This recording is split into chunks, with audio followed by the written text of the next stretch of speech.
আলুর পরোটা বানানোর জন্য সবার প্রথমে আমি আলুগুলো এরকম ম্যাশ করে নিচ্ছি, তারপরে কুচনো পেঁয়াজ, লঙ্কা, নুন, ধনেপাতা সব কিছু দিয়ে এটা মেখে নিলাম ভালো করে। তো আমার মাখা কমপ্লিট। তো এখন আমি ডো বানাবো।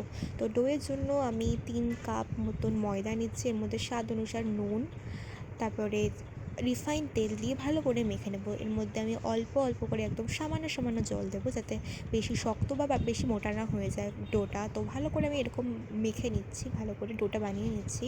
তো এখন মানে কী বলবো, আমি আলুর পরোটার জন্য আমি অনেকবারই আলুর পরোটা করেছি। তো এখন আমার মাখা কমপ্লিট হয়ে গেছে, দেখতেই পাচ্ছ এরকম তুলতুলে হবে। তারপরে তো আপনারা এটা অনেকক্ষণ আমি রেস্টে রেখে দেবো, এটা দিয়েছিলাম। তো তারপরে আমি এরকম ডো বানিয়ে নিচ্ছি, দেখতেই পাচ্ছ আমি এরকমভাবে ডো বানিয়ে নিচ্ছি। তো এবারে আমি এর মধ্যে অল্প অল্প করে হাত দিয়ে ভালো করে আমি ময়দা এটা ডোটা বানিয়ে নিলাম। এবারে আমি এর মধ্যে আলুর যে পুরটা সেটা আমি ভরে দেবো। এর জন্য এভাবে ভরে দিতে হবে। দেখতে পাচ্ছ আমি কীভাবে ভরছি। তো তুমি তোমার মতো করে মোমোর মতো করে ভরতে পারো।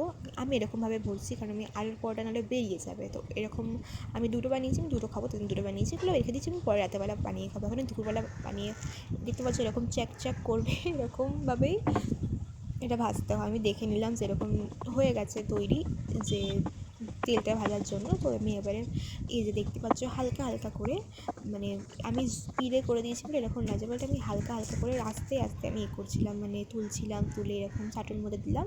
চাটুটা অন্ধকার লাগছে কারণ এটার মধ্যে অনেক পুরোনো যুগের চাটু এটা। তো এখন দেখতেই পাচ্ছ এরকমভাবে ফুলছে। তো গ্যাসটা প্রচুর হাই হয়ে গেছে, এই জন্য এরকম লাগছে। তো আমি এবারে উল্টিয়ে দেখাচ্ছি। তো এরকম আমার তৈরি হয়ে গেছে এটা। তো এখন আমি এরকম দুটো বানিয়ে নিয়েছি। তো এত টেস্টি হয়েছে, তোমরা বাড়িতে করে